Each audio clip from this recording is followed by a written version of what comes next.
Payment bank और normal bank में क्या डिफरेंस होता है। पहली बात, रिसेंटली आरबीआई ने पेटीएम पे एक्शन लिया तो पेटीएम के अदर प्रोडक्ट पे नहीं बल्कि पेटीएम पेमेंट बैंक पे एक्शन लिया।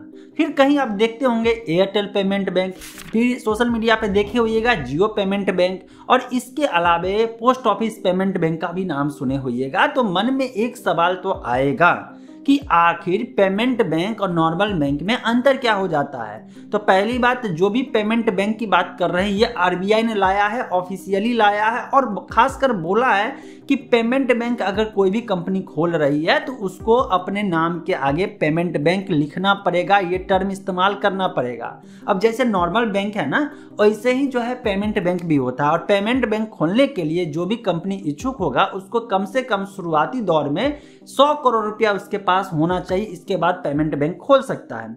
लेकिन चलिए ये सब खोलने की बात हो, हमारे और आपके लिए क्या हो सकता है, क्या इंफॉर्मेशन काम का है। तो काम का ये है कि पेमेंट बैंक में शुरुआती दौर में कोई अकाउंट होल्डर 1 लाख रुपया से ज्यादा उसमें डिपॉजिट नहीं कर सकता था, लेकिन अब उस लिमिट को बढ़ा करके 2 लाख रुपया कर दिया गया है। पेमेंट बैंक जो कंपनी खोलेगा वो कंपनी लेंडिंग नहीं कर सकता है, क्रेडिट कार्ड इशू नहीं कर सकता है, डेबिट कार्ड करेगा।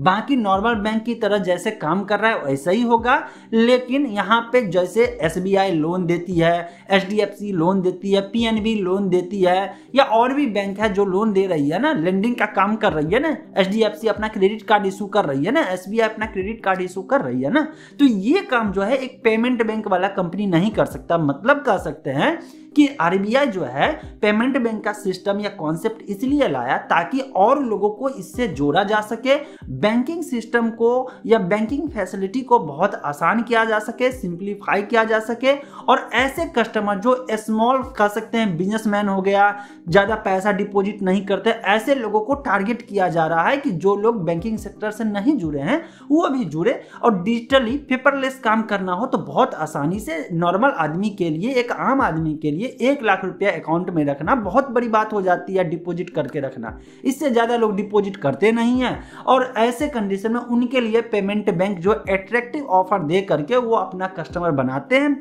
और लोग चूंकि आजकल डिजिटली बहुत सारे चीज इस्तेमाल कर रहे हैं तो ऐसे में पेमेंट बैंक का कस्टमर भी बन जाते हैं। अब खासकर देखे होइएगा जो कंपनी का अपना पेमेंट बैंक है वो कोई ना कोई दूसरा प्रोडक्ट भी, डिजिटल प्रोडक्ट जो है फाइनेंस से रिलेटेड ऑलरेडी लॉन्च करके रखा रहता है और उस प्रोडक्ट में इस्तेमाल होने वाले पैसे को वो अपना कस्टमर पेमेंट बैंक पर बना करके वहां पे जो डिपॉजिट रहता है उसी पैसा का वहां पे इस्तेमाल करता है। जैसे एयरटेल का इतना जो है इंफ्रास्ट्रक्चर है, इकोसिस्टम है, उसमें जो है एयरटेल का पेमेंट बैंक जो है बहुत ही स्मूथली काम करता है। पेटीएम का इतना प्रोडक्ट है उसमें पेटीएम पेमेंट बैंक जो है स्मूथली काम करता है। और यहाँ पे ऑलरेडी आपको पता है कि यहाँ पे लिमिट जो है पहले 1 लाख रुपया था, अब 2 लाख रुपया कर दिया गया है।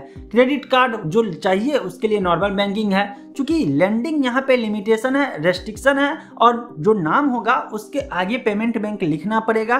तो ये थोड़ा सा जो है स्ट्रिक्टली कहा गया, बाकी काम जो है बैंकिंग सेक्टर की तरह ही कर रहा है ये कंपनियां, कोई इसमें ज़्यादा चेंजिंग नहीं है। और ये जो है बैंकिंग का जो लाइसेंस दिया जाता है आरबीआई प्रोवाइड कराता है उसके अंदर जो है ये सारे चीज काम कर रहे हैं। तो रिसेंट का जो कंट्रोवर्सी आया था पेटीएम के बारे में वो इसलिए था क्योंकि आरबीआई ने कुछ गलती पकड़ा और इसलिए उस पर रेस्ट्रिक्शन लगा दिया गया था। एक फायदा कस्टमर के लिए होता है कि ये पेमेंट बैंक वाला कंपनी जो है ये आपको इंटरेस्ट रेट जो है कुछ अट्रैक्टिव देता है नॉर्मल बैंक से ज्यादा करके। वैसे आप मुझे बताइएगा कि आप कौन सा पेमेंट बैंक इस्तेमाल करते हैं, पेटीएम का करते हैं, एयरटेल का करते हैं, पोस्ट ऑफिस का करते हैं, या दूसरे कंपनी का जो है पेमेंट बैंक है जैसे फिनो का है, एटसेट्रा का है, तो उसका इस्तेमाल करते हैं। कमेंट सेक्शन में आपके कमेंट का मैं भी वेट करता रहूँगा।